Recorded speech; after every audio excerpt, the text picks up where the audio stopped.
16 days of coldest April.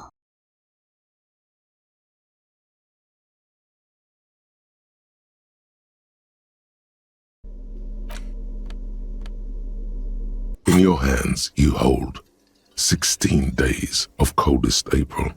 It feels heavy. Tina Dahl. The cover image shows a row of concrete apartments above which span a black and white rainbow. Indeed, the How book long is this book unusually anyway? heavy in your hands, as though the cover were lined with lead. It would do that in Grad. You flip through the book. The pages are thinner than you realized, and the type quite small and tightly set. It's nearly 600 pages long. Real Look at the back cover. is dense and difficult. If it didn't feel like you had to wrestle a suicidal bear to get through What does she look like? you weren't really reading. The back cover is dominated by a black and white photograph of the author. She can't be much older than her mid-30s in this photograph, and yet, from this cover, the eyes of a sad old woman stare back at you. In cold, detached prose, the author describes a scene from one of the Yugoslavia riots in the 20s. Youths overturned motor carriages and set trash cans ablaze, while heavily armored guardsmen dash in and disperse them in a flurry of baton blows. The Yugoslavia riots took place from 27 to 29. Fueled by ethnic unrest and the state's repressive tactics, these events are often seen as marking the end of a brief period of liberalization known as the Yugoslavia Spring. Like all such periods, it is frequently memorialized in art and literature.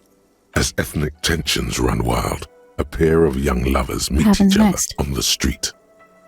Somehow, in the middle of all the chaos, they manage I've got to some lock health hit me. arms Read and 10 more look pages. into each other's eyes. It Oh would my physically hurt you to God. keep reading. Are you sure? They go through a brief and somewhat awkward love affair, and in the end, they betray each other and succumb to the absurdity of Gradian life. The man becomes a lens grinder, completely abandoning his former existence. He toils through the daily drudgery at the Lenka Polyfabricate.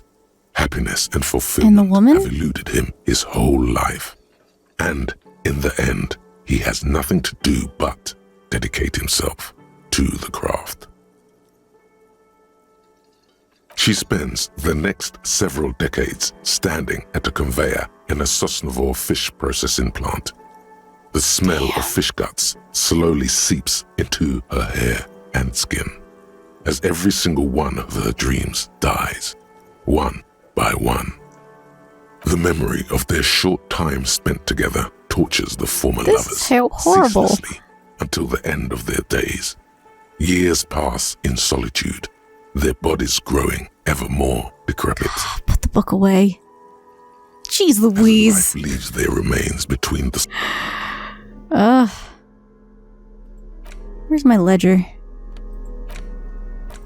It's the ledger you found in the trash. A cabbage of paper, arson, petty theft, spousal abuse, handwritten law. Yes, a title, one might say even. One that draws inspiration from snoop fiction and vesper arson, petty You don't exactly close them, so much as distance yourself from the smelly. It takes about half an hour to piece one together, using the system you've devised. Which one do you want? The unsolvable case?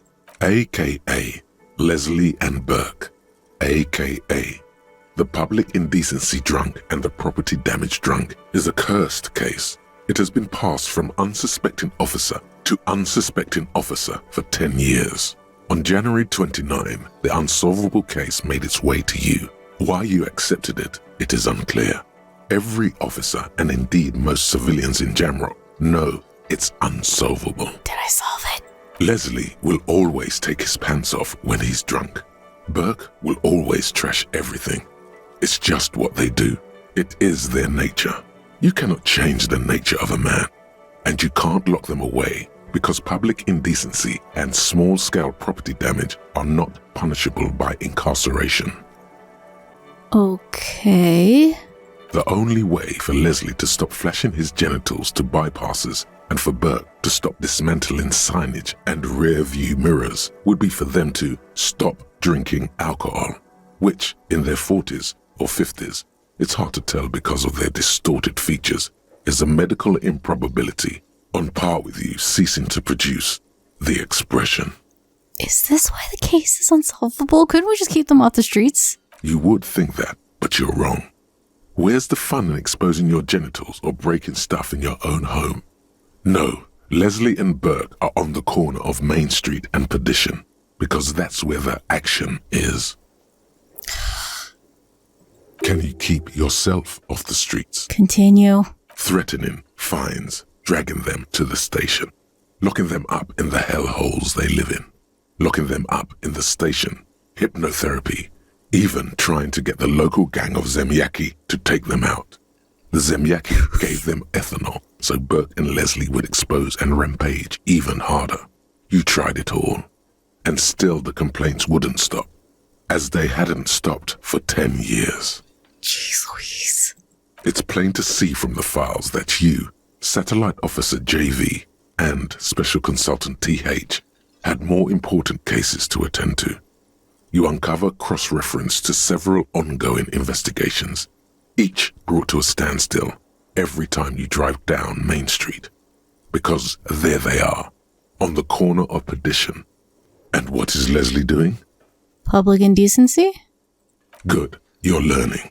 If the files are to be trusted, that's all there is to it.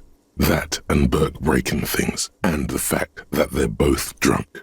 But then again, so are you. The case becomes considerably less comic one day when Burke takes a swing at your ledger. He must have it confused with the property he likes to damage. But the joke's on him. The officer is also drunk. Way more drunk than Burke there. And let's be fair, you also have party eyes. You slam the hardened plastic board in his face, then proceed to beat him unconscious with it. Holy cow. In the process, the ledger sustains damage. The compartment within, reserved for permeable documents, is jammed shut. You stop your assault on the now unconscious Burke to open it, but are unable to do so. The officer began to cry, reports Leslie, who, at this point, is tending to Burke. He came at us, and at us.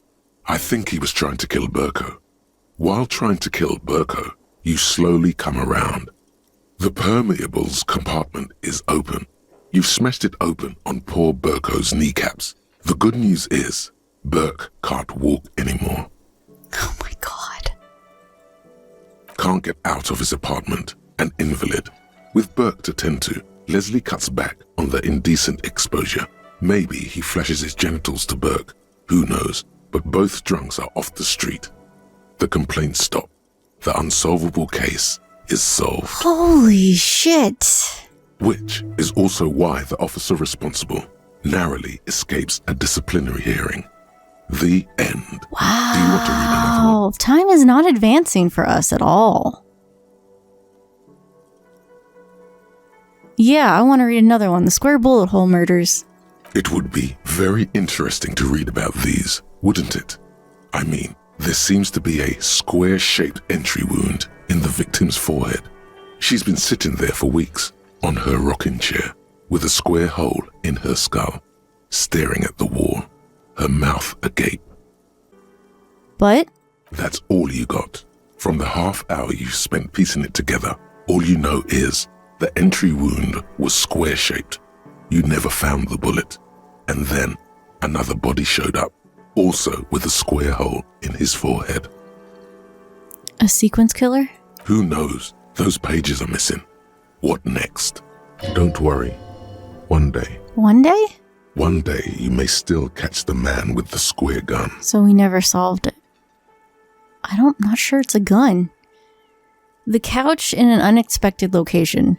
Some assholes brought their couch outside and hung out on it. In the middle of the street, on the roof, on the hillside by the motorway. You know, at an unexpected location. They were young, and they thought they looked cool on it. They looked really cool, like a rock band. Yes, as you said here, insufferable rock and roll assholes. Young people are the worst. So anyway, you got a complaint about the damn sofa, or couch, or whatever it was. They were leaving it out in all these unexpected and whimsical locations. They took it to where they also took photos of themselves on it, and smoked cigarettes and drank coffee because they felt it's intellectual. Cigarette butts, coffee cups, stupid couch. You had to clean it all up, and you did. So congratulations to you. Case solved. Did I ever catch those guys? No, you didn't have time for that. These notes show that you have what is called a real goddamn job. You don't have time to be chasing down the couch assholes. You have a real job to do. What next? Okay, murder at the hookah parlor. Murder. Tum at the hookah parlor was a case originally assigned to an officer called Joseph Mills, who is now dead, of circumstances completely unconnected to murder at the hookah parlor. What now? Beaten to death by a throng of Villalobos gang members when him and his partner J.M., only initials mentioned, answered a call one night. It's a sad story, and it isn't really represented in your case files. Stop stalling and get to the murder at the hookah parlor. Okay, right on the murder. Joseph Mills was on this case that he just couldn't solve, was doing it solo, said it was a real nutcracker, a real brain twister, was on it for, like, a month. The captain got impatient. Shit or get off the pot, Mills. Mills didn't get off the pot. Not yet. He kept at it for a couple of weeks more, racking his brains, running with every theory, as outlandish as they seemed. Still couldn't solve the murder at the hookah parlor. Tough case, he said. Toughest he's ever had. Is Joseph Mills a good cop? No, he was awful. Awful sense of humor, too. The worst jokes you've ever heard. Really rapey. Still, he'd been on it for months now. Said it was the final case. Said it was uncrackable. That murderer had vanished into thin air. That goddamn hookah parlor was all he talked about. Go on. Okay, so the case is handed to you because Mills isn't getting anywhere, and you look into it. Here's the setup. A young man is found dead in a hookah parlor. You know, those places where you go and smoke bubblegum-flavored vapor all day. Can you get high off it? No, it's soot and water vapor. It doesn't do anything. That's stupid. Yeah, so anyway, young man in his 20s found with his skull busted open, right on the floor of the hookah parlor, in the middle of the day. No one else is in there, only client that day. In perfect health, too. Some kind of movie producer. Continue. No one enters, no one exits. He's just sucking on his watermelon hookah all morning, all noon, like he usually does. He's a regular. No calls, nothing, just sucking on the hookah until 15:45. Then bam, he's dead on the floor with his skull busted open, blood everywhere. What happened? How can it be? Mills has no idea. Invisible assassin, movie deal gone sour. Girl at the counter did it. Nothing fits. Eerie. Man just dropped dead. So you go to the parlor. You see cushions around the table. Tables low, heavy, really sharp edge. He sucked hookah, stood up, passed out, hit his head on the table, and died. See? You can't even read the thing without solving it. Yeah, it was that. Turns out hookah does do something. It turns off your brain's oxygen supply, and you don't notice it until you get up to go to the bathroom. Must have sucked a lot of it? Yeah, he liked his hookah. Stephen was his name. What was he doing there for 6 hours? Smoking hookah. Didn't you hear? I don't know. Trying to come up with a movie script, maybe. Anyway, That was murder at the hookah parlor. Joseph Mills wasn't a good detective, and about 30 minutes has passed, piecing it together. Next. Well, that's it. Not much has changed in the... So I'm wondering if the reason time hasn't passed for us is because we paid for a room to sleep in. And reading books and stuff is maybe if you don't have a room and you can't sleep. And so we're just stuck at 2 o'clock. I don't know. I thought we got later though. Last time we slept, but maybe that's because we woke up. I don't know.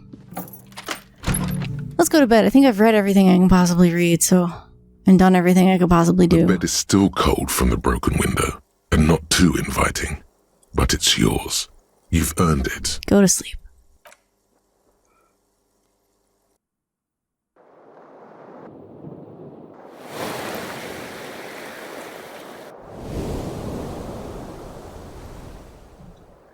We're awake, we healed, which means I didn't need to spend that morale charge, and it's 7:30. So we are up now. Slowly getting up now.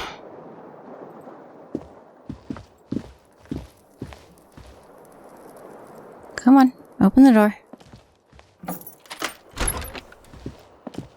Should go get Kim, and let's see if I can knock on her door, just her. The door is closed. Yeah, maybe if I get Kim.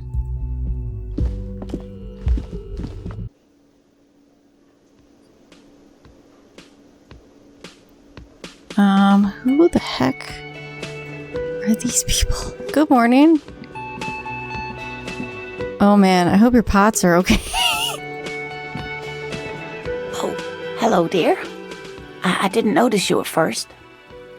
Oh, she smiles at you distractedly. The water lock on the canal was broken, so your husband probably just got stuck on the other side. Oh my. What happened to the water lock? Some new weird cryptid destroyed it. Just some technical problem. Well, whatever the cause, I'm thankful. To both of you. You've spared me another sleepless night. You're welcome. You're welcome, ma'am. I hate to ask, but if your investigation takes you to the other side of the coast, please do keep an eye out for my husband. Will do. Of course. You're a cop. You were born to do this stuff. Absolutely. And if you see him, let him know Lena is waiting for him here at the Whirling. He gets so tangled up in his work that he may not know the water lock's been repaired. And it's cold out there. If I see him, I'll definitely let you know. Oh, you're such a dear. Thank you, sweetie. Let's go see if this guy noticed I ruined his pots.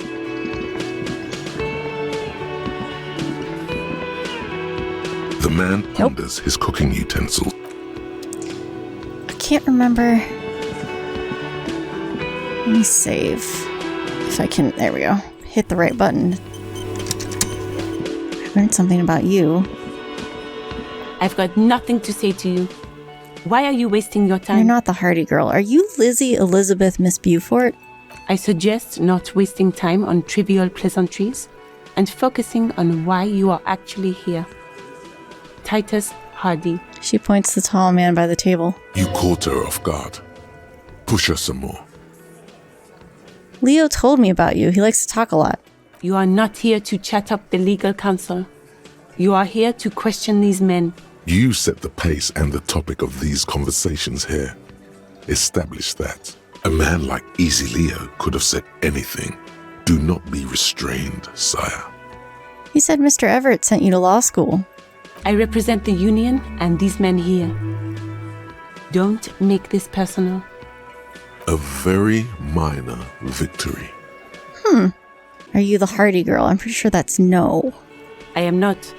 She says dryly. You could be Liz. You could be anything. You could even be a model. Even a mod? Glenn, I went to law school. I am an attorney. Her face stiffens. Okay. Let me save. I don't think we learned anything else about these guys, but let me try. It's you again. What is it? I'm just checking. Once this pops back up, I want to talk about... Oh, let's see. Hanging... Again. Just get the dead guy's autograph, since you're his biggest fan. Good one, Titus. About fucking time. Alright. I got nothing. Alright, let's see what the heck these guys are about.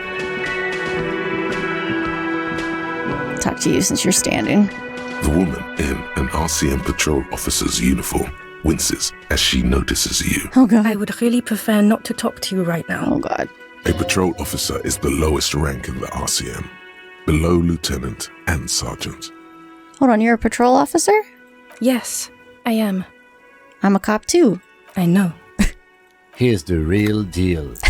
Kim, I'm on a murder investigation. Are you the cavalry? I'm definitely not the cavalry. Is everything alright? Why don't you want to talk to me? I don't know. I mean, why would I want to talk to you? She's avoiding your gaze. Have I wronged you somehow? I've done that to a lot of people.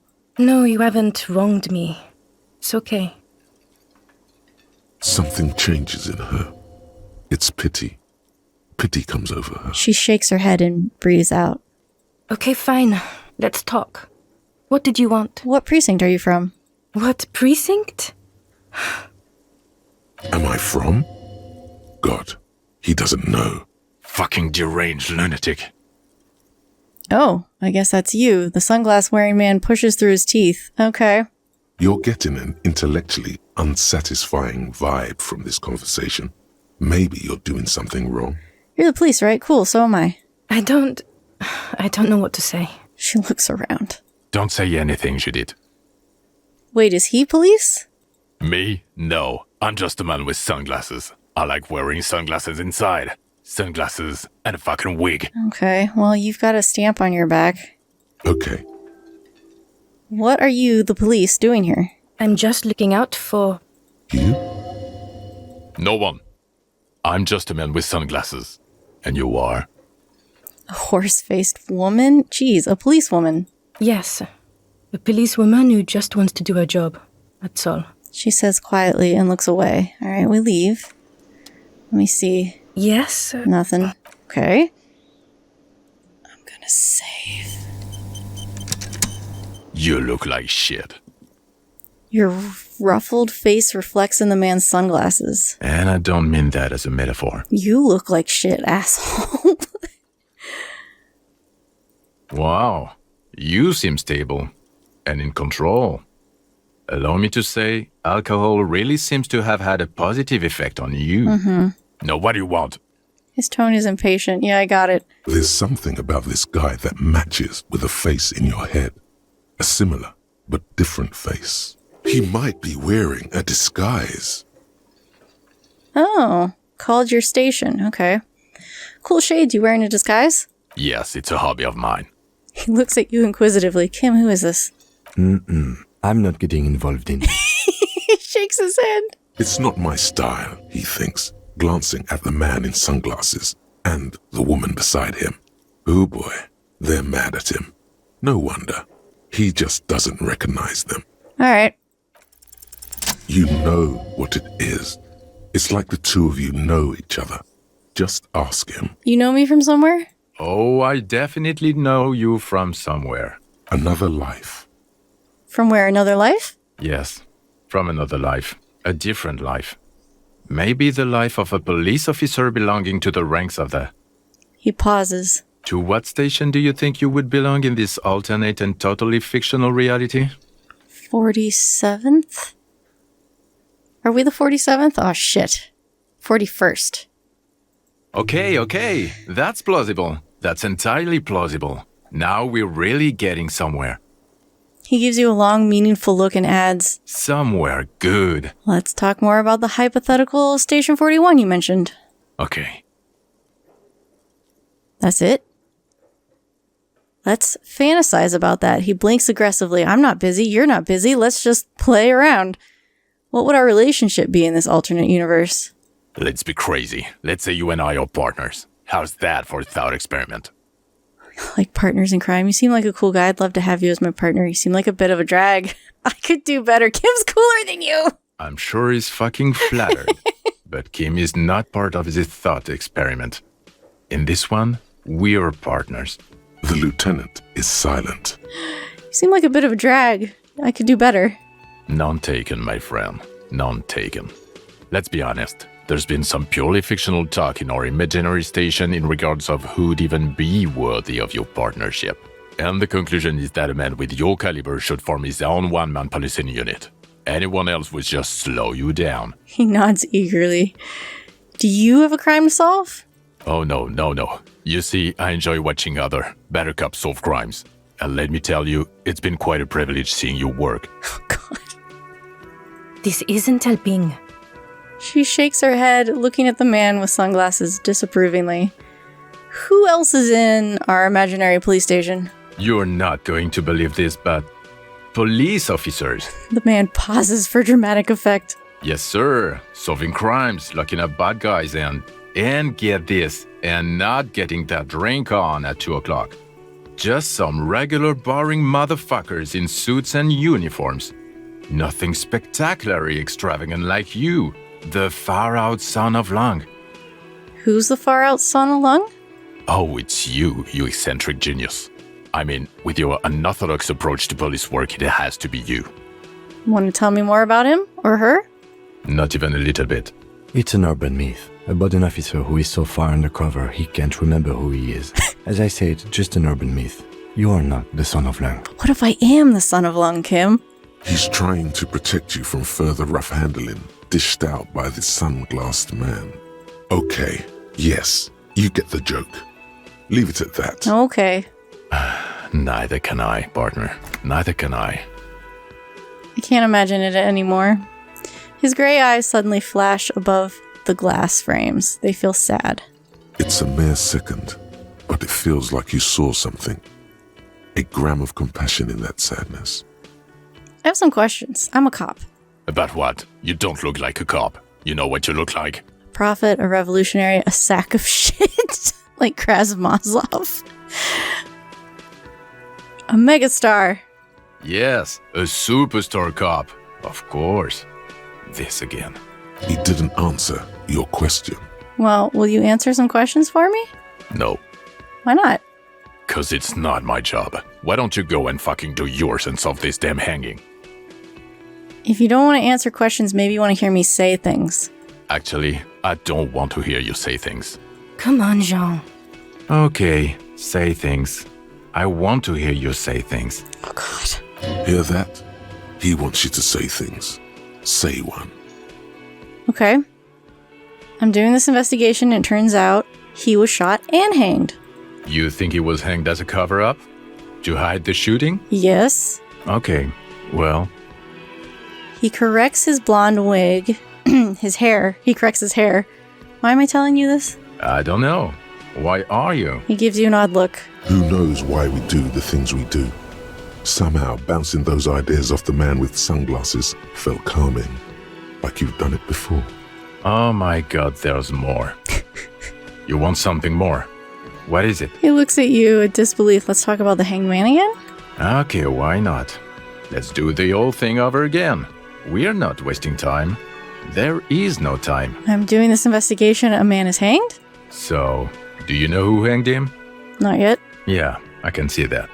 Why am I telling you this? I don't know. Oh my god, there's more. Okay. Watch out for yourself, loser. That voice, so very familiar. Did you hear it when calling to your station and reporting your badge missing? Yeah, actually, I recognize your voice. Oh really? I wonder where. I lost my badge recently. When I called to report it missing, you were there. That's the where you remember me from? Yeah. I haven't seen you before. I have a bit of pointer head memory trouble. You don't say. Goodbye then. The voice thing was a coincidence. Run along, asshole. He turns away from you. Okay, the man with the sunglasses and his hypothetical Station 41. Weird, right? I know, super weird. No, this whole interaction was perfectly normal. Super weird. There's something missing here. Something you can't put our finger on. You know what? Just ask him. I know it sounds crazy, and you'll probably get laughed at. But still. Yeah, I should probably just ask him if we're from the same station. Yes, just cross it off the list. It's probably not true, though. I think it is true. I'm pretty sure it is true. Again? I can't believe this shit. He shakes his head, looking like he really is having trouble believing this shit. Look, I just have to ask, are we from the same police station? I'm going to say no. Just to see what you'll say to that. What'd you say? Yeah, either say okay or yeah, probably not. I don't remember you from anywhere. I'm pretty sure this guy's my partner. God fucking shit. He punches the root of his nose. None of this is great news for him. Okay, I was clearly wrong. He is a firefighter, male nurse, animal control agent, something of that kind. Not a cop. Go on with your cop work. Don't let me stop you again. All right, see you around. She's not going to say anything? Yes? What is it? Something's really bugging me. Are we or are we not from the same police station? God damn it, you leave her alone. Keep your weird bullshit to yourself and be professional for once, for fuck's sake. Can I actually help you with something? She looks at you apologetically. Yes, of course. Preposterous. I mean, you would remember if they were, right? Who forgets their squad mates? That's not possible. I literally can't remember anything. It's totally possible. Are you with him? Point to the man with sunglasses. Of course I'm with him. Why do you ask? She seems startled by her own tone. He's an asshole. You look cute together. He's an asshole. You're an asshole. You know what? Maybe we're both assholes. Please, let's not turn this into another exchange, okay? She looks at you, then him, then you again. Yeah, we've done this before. All right, let's try knocking on this lady's door. The door is closed. Knock. Who is it? Woman's voice answers, muffled by the door. Tired. Controlled. This is the police. Can we come in? Come on up. The door is open. I'm drying my hair. Sounds like it's coming from upstairs somewhere. You could snoop around before going up.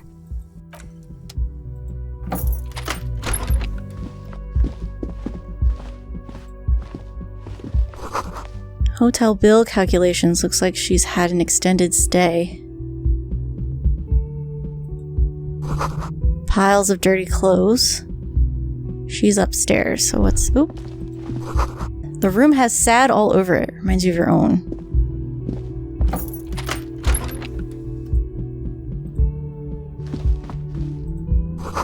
You see the yard below. The corpse is no longer there. Good.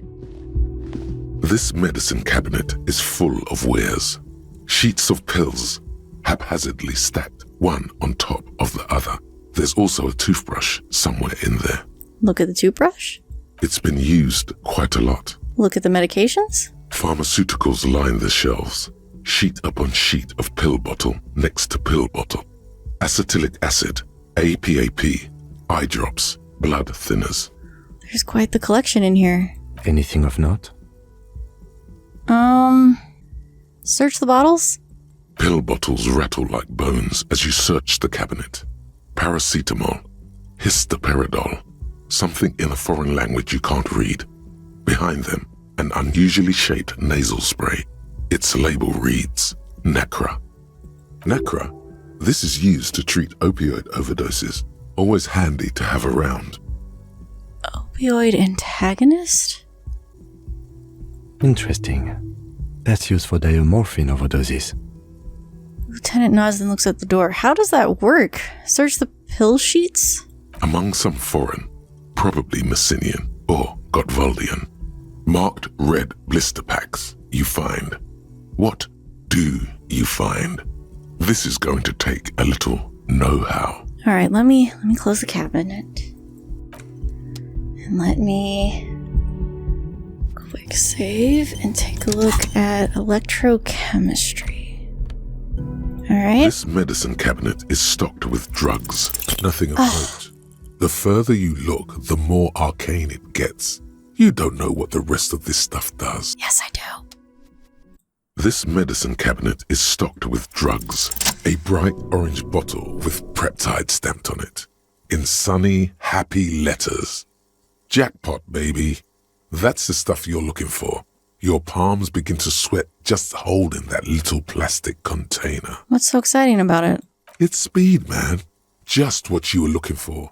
They call it dextroamphetamine and talk about psychological disorders. But what we're seeing here is some scientifically advanced trucker speed. Oh, what about a brand called Preptide? Preptide, a euphemism for pharmaceutical amphetamine. Prescription speed. Why would you prescribe that? The fuck are you waiting for? Let's get super fucking preppy.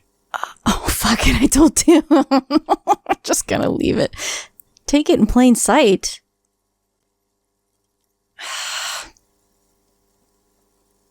The lieutenant looks toward the door as if he didn't see you pilfer that sweet prep time. I feel bad about that. Who cares, man?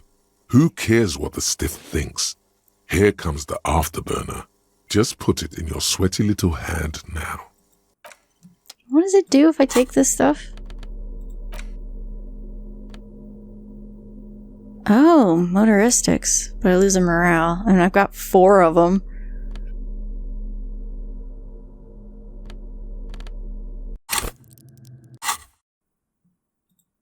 Alright. Let's head upstairs.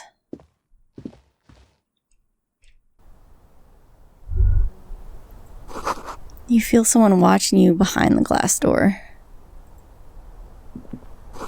The bed has been hastily made. Her window's not broken. This window is pristine on the inside, unlike the one next to it. Light from the desk lamp reflects off the glass in an untarnished golden halo. Run your finger across the surface of the glass. Smooth as ice. There are spots of mud and rain on the outside, even smudges. But the surface of the window is clear from the inside. No chips, no hairline fractures. Following your lead, the lieutenant leans in closer to inspect the surface. This window was recently replaced. Looks like it, yes. He adjusts his glasses. You know which window has not been recently replaced? One I smashed in my own room. Yes, that one. Cold wind is seeping in right now. Just one floor below you. Messing up your concentration here. Stop distracting him! He has work to do! Plus, if I recall, the window has been giving him shit ever since he got here!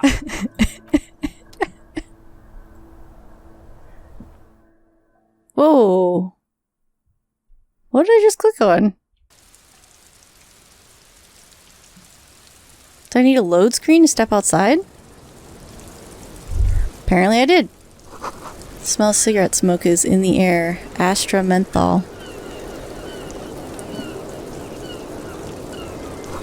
Cold coffee and ashtray looks like a hedgehog. Wasn't there something else? Yeah, this. Handful of dried white wildflowers. Just as you look at the flowers, a gust of wind raises them from the roof, picking them up in the air.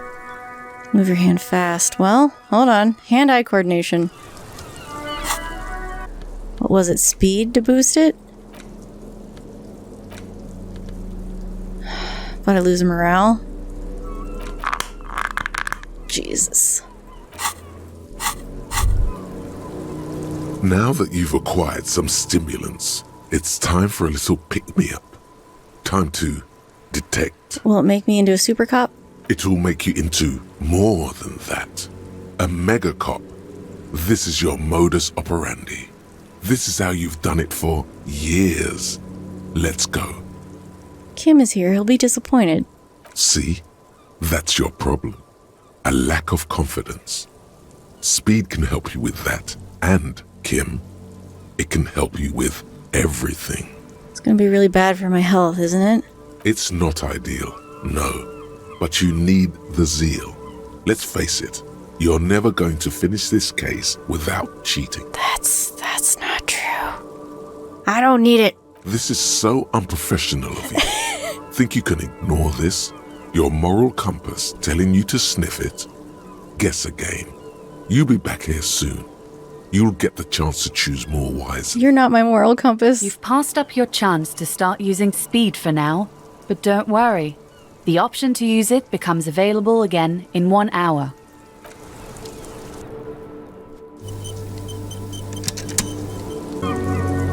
Oh, did I lose the chance to catch those flowers? I did.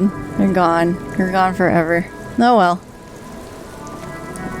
The same small, heavy door. No lock in sight.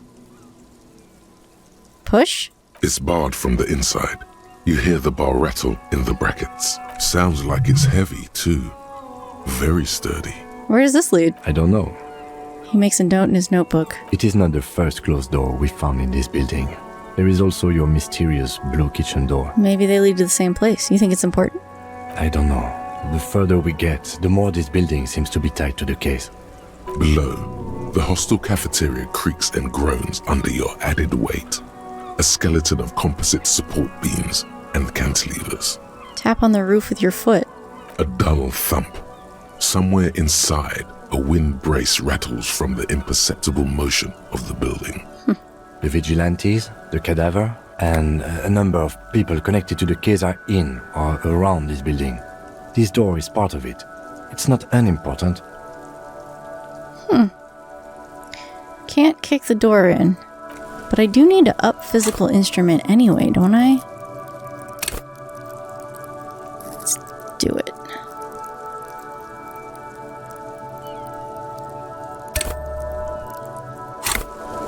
Alright.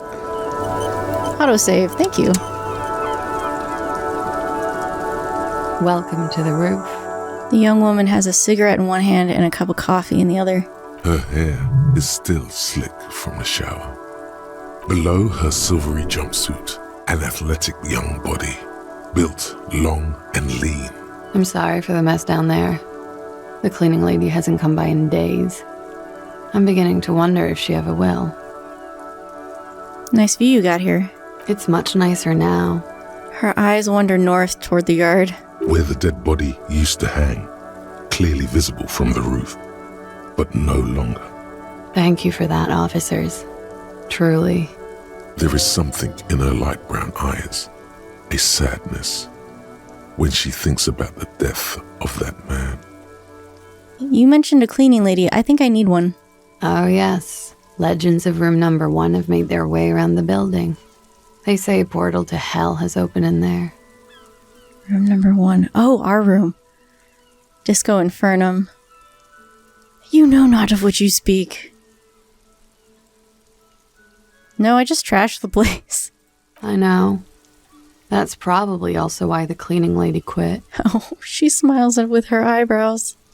I'm Kim Kitsuragi. I'm a detective from Precinct 57. I believe you have already met my colleague from Precinct 41. Have I ever? Have you grown accustomed to your role as a police officer? Oh yeah, feel the power. Once a cop, always a cop. I have very little idea of what I'm doing. Once a cop, always a cop.